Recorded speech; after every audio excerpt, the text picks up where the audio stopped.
Today, I want to talk about something that's been coming up a lot in my conversations with women who are considering signing up for our 160-hour trauma-informed somatic teacher and coach for women training certification. And this is something that I've been sitting with for quite a long time, something that I've been exploring. And, a lot of questions that are being asked are around the coaching model that I'm teaching within our training certification. And a little bit about the process, like how does it really work and who is it right for and how do you really work with that? Because a lot of women that come into our 160-hour training certification are women who are trained in other modalities. So maybe they are, or even coaching. We've got some coaches that came in that went through different coaching approaches, more kind of traditional coaching education.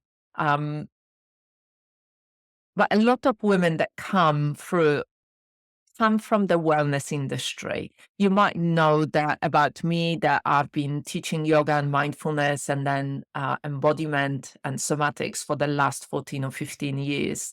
And that my background is in social care. And a lot of women that are attracted to this training certification, our training certification, are women who are also maybe trained in similar modalities to me. So they might be yoga teachers or body workers or wellness practitioners or holistic therapists, healers, but also women who come from the other side of my life. So who are social workers or social care workers, nurses. So women who are trained in other modalities and now they want to take it further. They want to be able to work with their clients, especially female clients, in a much more holistic way. And bring in different modalities, because at the beginning we train in one modality, maybe two modalities, certain approaches, but then as we continue learning, and certainly I know that from my own experience of the last 30 years of training in various different modalities, then we need to start working in a much more integrative way. But we want, many of the women who are drawn to our training certifications are women who really want to make a bigger impact within their clients' lives, within their communities. And so I want to talk a little bit about the coaching method that I teach and also a little bit about the different stages of healing and also manifestation, manifesting things in your life. So, because the one thing that I know for sure is, first, people are drawn to the therapeutic approaches because they want to heal. Certainly, I wanted to heal the clients that I work with, the practitioners that I work with. We want to heal. We want to live our life with more ease, with more self-acceptance, at maybe a slower pace, the pace and the rhythm that is right for us. Maybe we want to heal some childhood wounds. Maybe we want to find a little bit more connection, practice more self-acceptance and loving kindness, um, understand and prioritize our needs. So there is something that is not working and we want to fix it, really. We want to change it. That's the kind of drive. But once we've done that a little bit more, like we found more stability, more connection with self, more connection with life itself, more harmony within the relationship with ourselves, with relationship with others, then we are ready to really take the next step of, right, what is our potential really? Now that we've found more ease, more joy, more peace of mind, more stability, what is our potential now? And this is where coaching really comes in. And so that question around what's the difference between therapy and coaching is that the therapy looks more, at that healing side of, especially if there is a lot of trauma, when somebody has got PTSD, when somebody needs to heal those wounds and they really suffering. So therapy is really good for that. And it looks, in therapy, we can go deeply into, when you work with psychotherapist or therapist or a counselor, you go into those stories, you explore in depth what happened in those times, maybe in your childhood, maybe in your teenage years, maybe, you need to go into the story and into the felt experience of it. And you need to process it as opposed, and then kind of move into the present moment, as opposed to more uh, coaching approach, whereas you are already kind of stable, you've got support.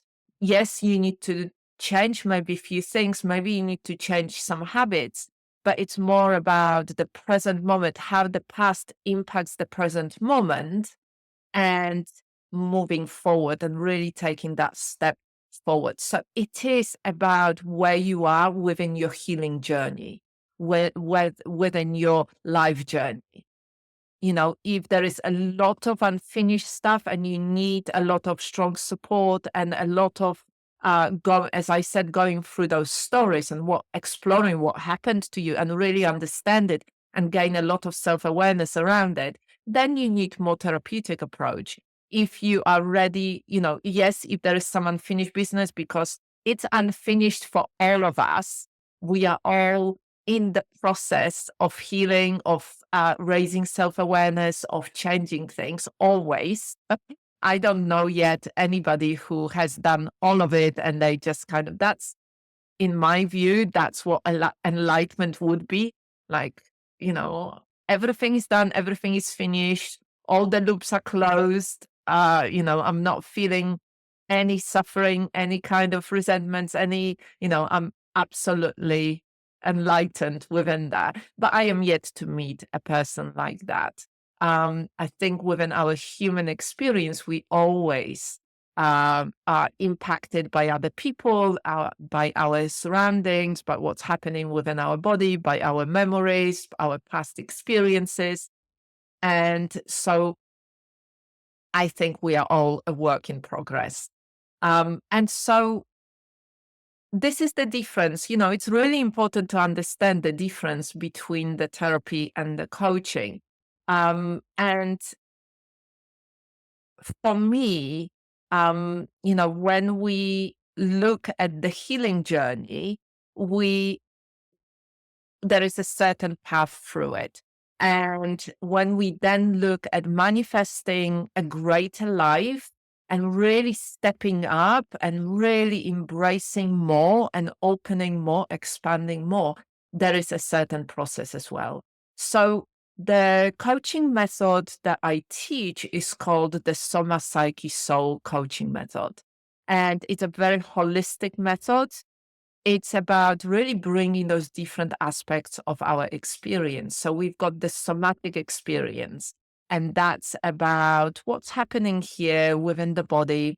So soma means the body in Greek, but not the body as a mechanical body, the heart, the lungs, the digestive system, hormonal system, but as a living, breathing organism that has got its own wisdom, its own inner knowing, its own way of coming back to balance, its own way of being in the world.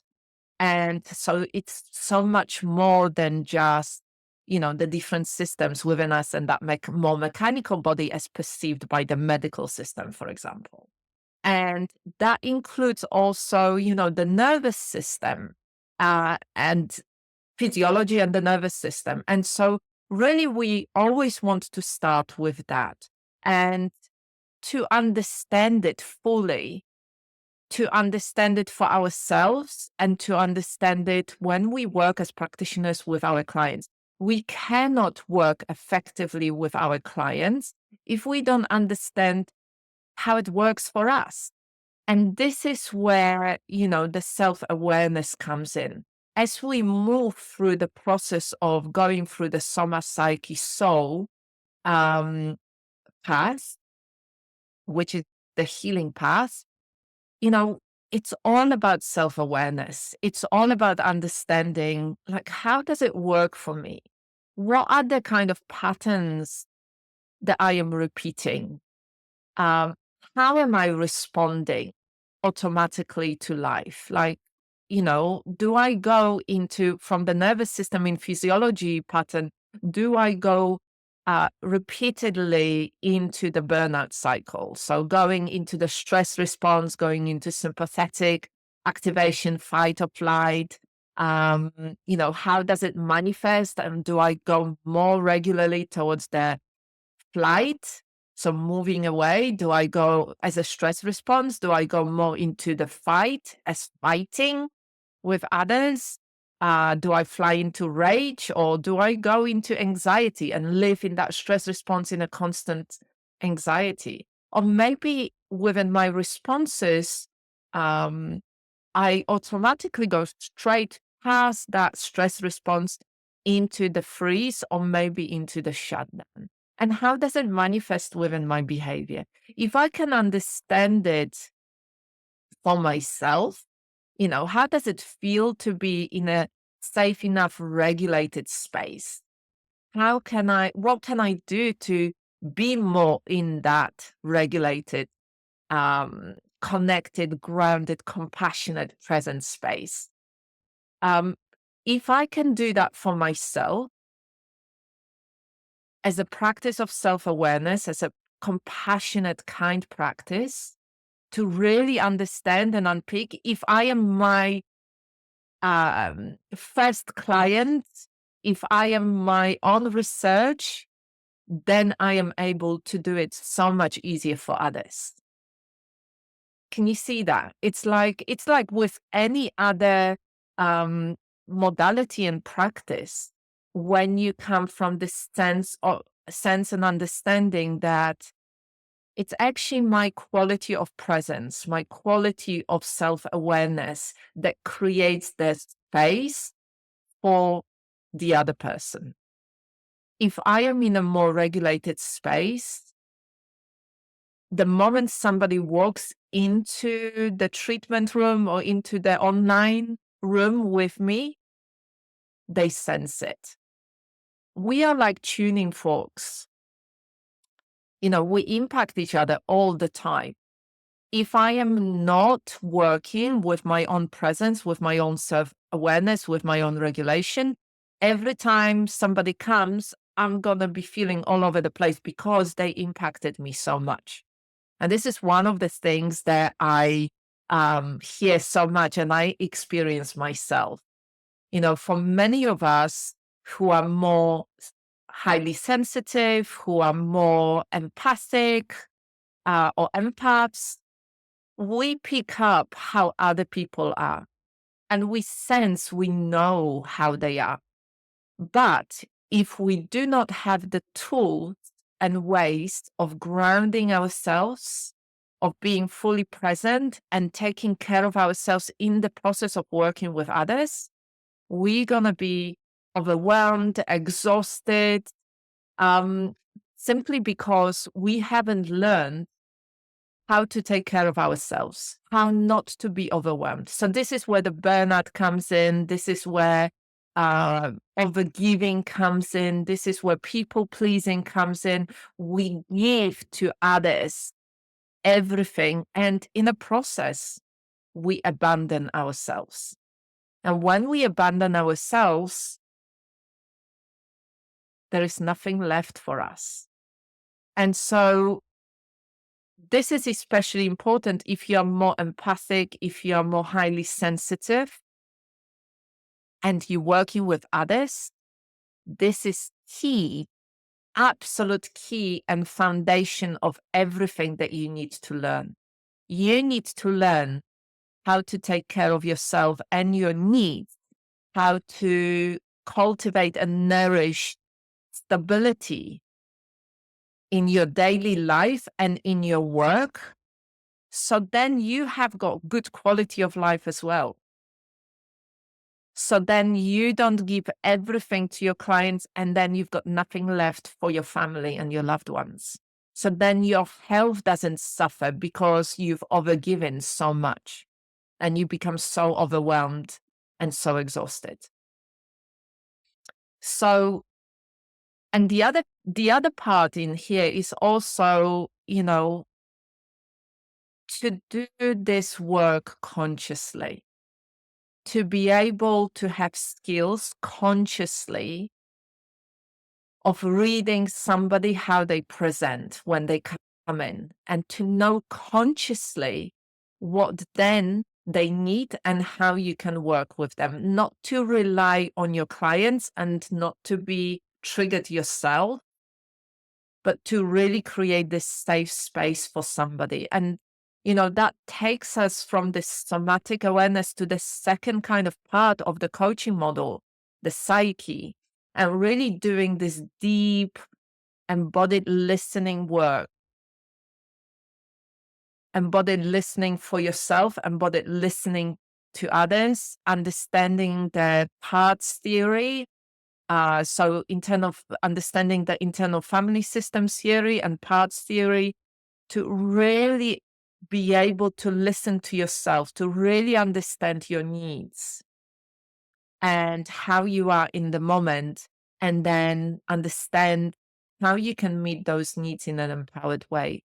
And then when you are working with others, equally understand, be able to do the embodied listening with them and teach them that as well, so they can do it for themselves. And this is one of the most empowering things that you can do, to actually teach your students and clients to do it for themselves. You do it for yourself, you teach your clients how to do it, you do it with them, and then you teach them how they can do it on their own. You're giving them life-changing skills and practices that they can use for the rest of their life. First of all, to raise their self-awareness, and then to help with their healing journey, and then to help them to move into their greatest potential in this life. Can you see how this needs to move at a certain kind of pace? So on that first stage, when we work with the clients, it's about really acknowledging where they are at and help them to acknowledge where they are at before they start kind of fixing or changing or mending or doing anything that is quite forceful. When we come from that sense of acceptance, acknowledgement, acceptance, the choices and decisions that we make, the actions that we take are different than when we come from this sense of, I just want to get rid of it, I want to fix it, I want to not be it. That's a sense of not accepting who we are, not accepting the wisdom of our lived experience to date, not bringing self-compassion, not being kind to ourselves, creating more inner war where we're trying to get rid of parts of ourselves, not understanding that each part has got a positive intention behind what it does. Even when even when it presents itself, causes a lot of other problems. I can think about any kind of form of addiction. I'm not talking about only substance or alcohol. I'm talking also about, food or shopping or relationships or any other kind of thing that we feel like we can't live without, that changes and fixes how we feel. And so if you ever felt like there is some cognitive dissonance, meaning you say you want to do something, but you actually do something different, That's different parts having different needs within you, and there is inner conflict. And so resolving that inner conflict by understanding, by that deep embodied listening and understanding what's their intention behind each part, what are the unmet needs of those parts, can really resolve that conflict. And when we resolve that conflict, we can then move forward. So, it's so important. There is so much wisdom within that, so much wisdom within us that we are not acknowledging. And so when we move from somatic kind of wisdom to the psyche and the wisdom within the psyche and different parts and different beliefs about who we are and what we are capable of and our sense of identity, how we perceive ourselves. And, we integrate those two, the understanding of the nervous system, the understanding of our physiology, the understanding of our physical needs with this understanding of the psyche, of different parts of our identity, of our beliefs, and, our mindset, how we think, the stories we tell ourselves. Something really amazing can happen here because there is more integration and there is such wisdom that we connect with. And then there is the last part of the coaching method, of the Soma-Psyche-Soul coaching method, and that is the soul. And that is the connection, or rather embodiment, of life itself, which is we are embodiment of life. Life, we are life. We are not part of life. We are life manifesting itself through us, as us. And so when we connect with the soul, then we start looking at things like our soul purpose, our soul calling in this life. What are the most important things? What are our priorities? What is the message that we really need to share as practitioners, as humans? What is the most important thing that we can do through our work and through our life? And when we connect with that, we can step into our highest self, into our highest purpose. We can really connect and be able to listen to the inspiration. So inspiration, comes from the word inspired, in spirit, coming from the life itself, however you call it, the universe, the source, the divine, or even God, the life itself. When we bring that, when we connect with that,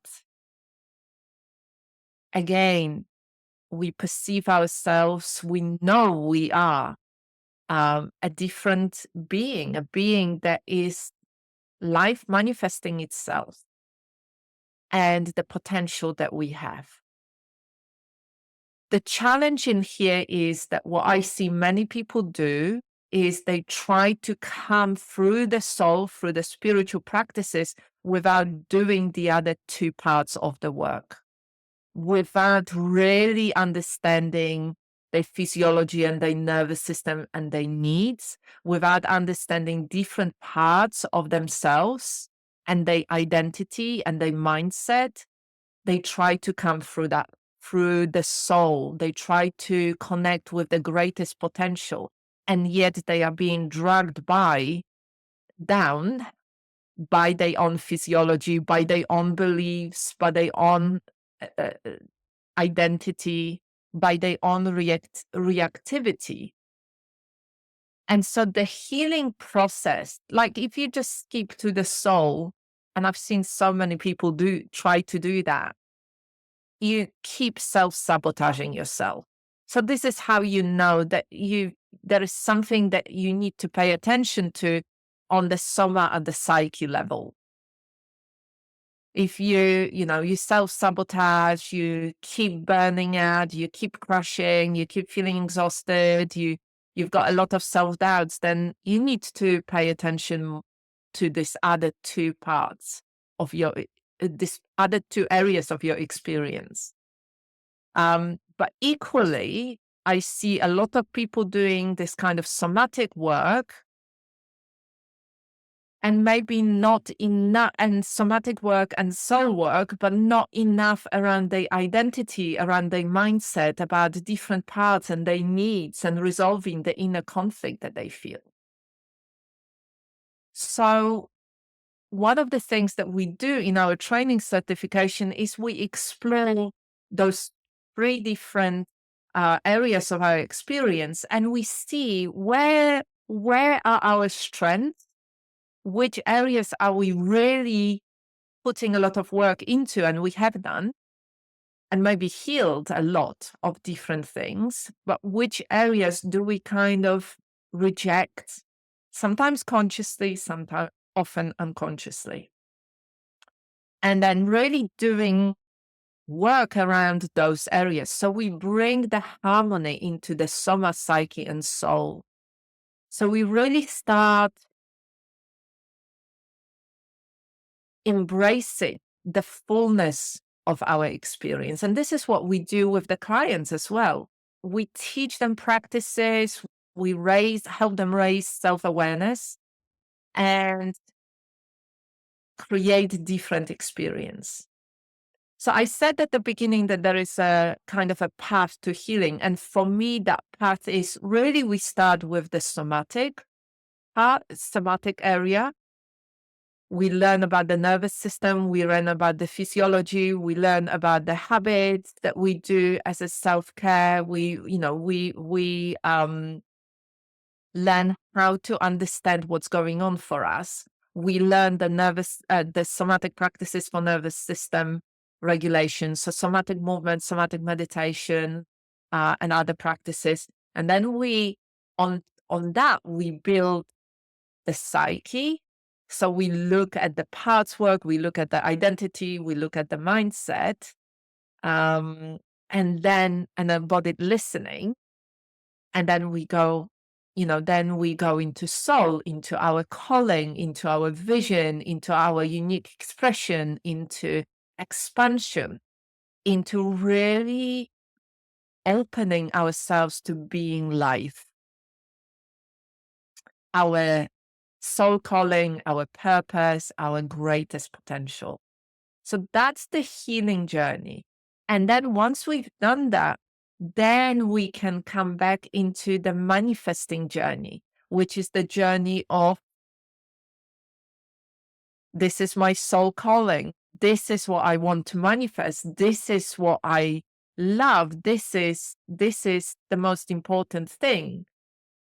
Looking at the psyche, are there any beliefs that I need to work with? Who am I? What's my identity as I'm doing it? Who do I need to become in order to really create it in the reality of my life? Looking at the parts that maybe there is some inner conflict, and then we bring it into our somatic experience, which means, like, what are the action steps? How do I need to act? How is this woman who I become is acting? So any habits that would support that, any choices and decisions that I would make, any action steps, and how do I embody it fully? Can you see, it takes you on a journey. The journey of healing is the Soma-Psyche-Soul, the journey of, and once you've done that, you are much clearer channel to do the manifestation journey, which is the soul calling, soul, psyche, identity, and mindset, and soma embodiment. So for me, this is really, really important that we understand that if you want to manifest your greatest life, it's not about doing a vision board. And it's not enough to do that vision board, I'd rather say. And it's not enough just to do the mindset and affirmations. There are other parts that need to really be present. So in order to manifest, you need to have a more regulated nervous system. So you have got more capacity. So you are a more open channel to receive abundance, to receive prosperity, to receive more clients, to receive more opportunities. So you need to have more capacity to be with it, to open to it. So, and also, if you want to manifest your life, your greatest life, it has to be aligned with your soul. So there is a lot of different things in here, and everything really is based on that foundation of awareness and self-compassion. Awareness and self-compassion that lead to self-trust,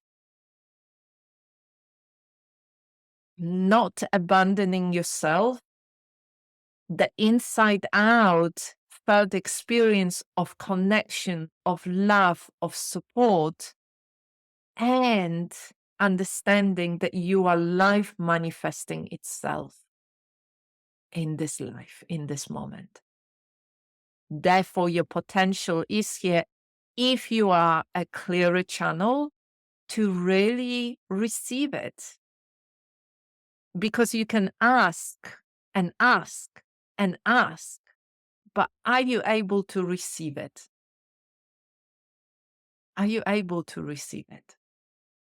So this is the kind of stuff that we do in our training certification, and time plays a big part of it, because it is about understanding what it is about. So that knowledge piece, understanding the nervous system, understanding the physiology, understanding how to read somebody's body language, how to read your own language, how to understand your needs, the somatic checking in, the 3-step somatic self-compassion process, all of that. The knowledge, how to do it, to understand, so the mind understands, the raising of the awareness of the mind level. I know how it works. I understand it on the mind level. And you can do it through books. You can do it through webinars. You can do it through here, me talking about this. But then there is a next step that you need to take, which is practice.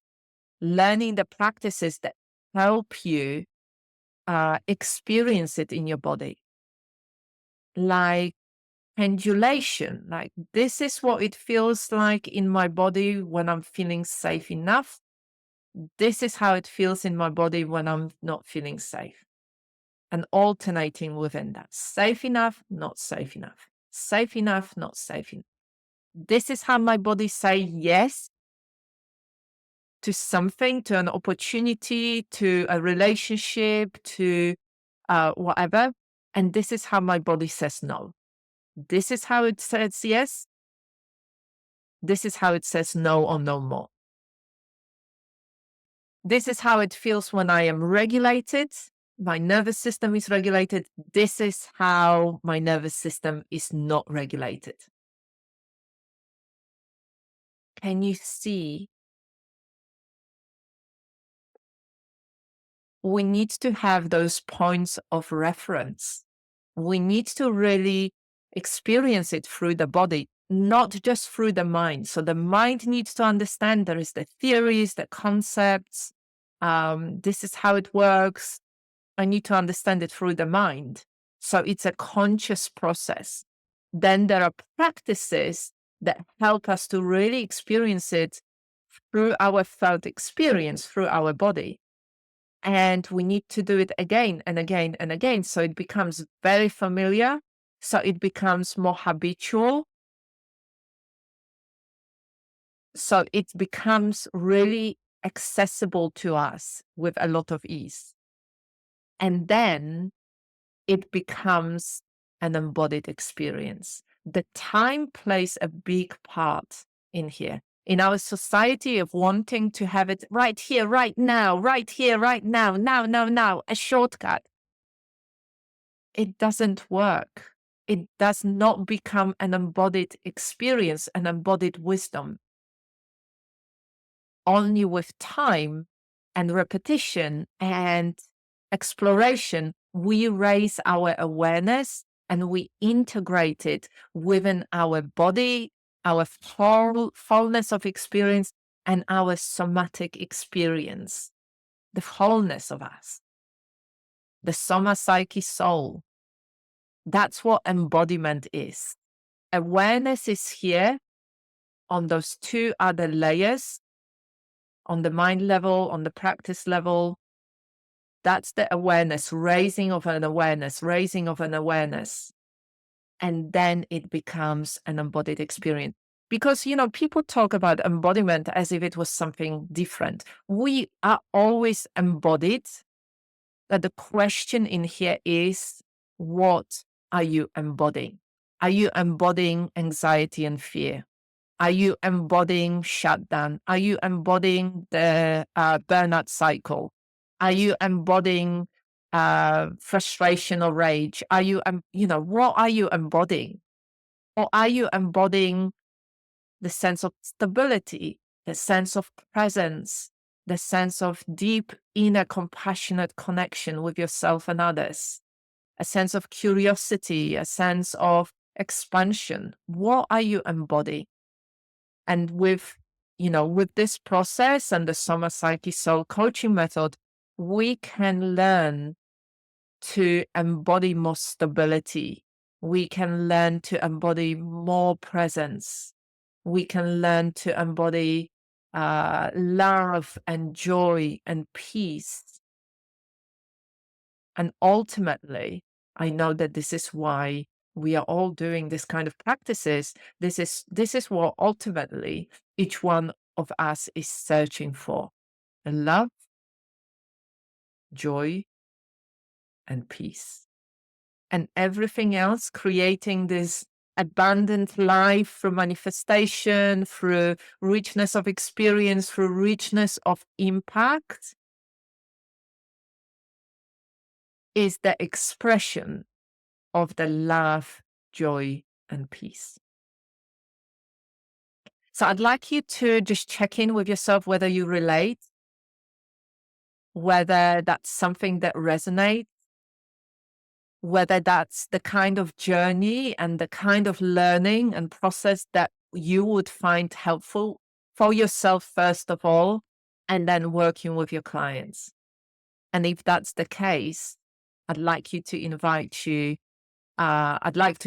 you to reach out. Let's connect and come and join our community, our training community of women who are deeply compassionate, who really want to create big impact within their communities and societies and the world, and who want to take care of themselves in the process of doing it as well. Because ultimately, it's all about learning, growing, healing, and expressing our highest potential within this life, living with more love, joy, and ease, and peace, ease. So I hope that resonated. I'm looking forward to connecting with you. I hope we will get an opportunity to talk. Reach out to me if you've got any questions about our 160-hour trauma-informed somatic teacher and coach for women training certification. And I look forward to connecting with you more soon. Take care for now.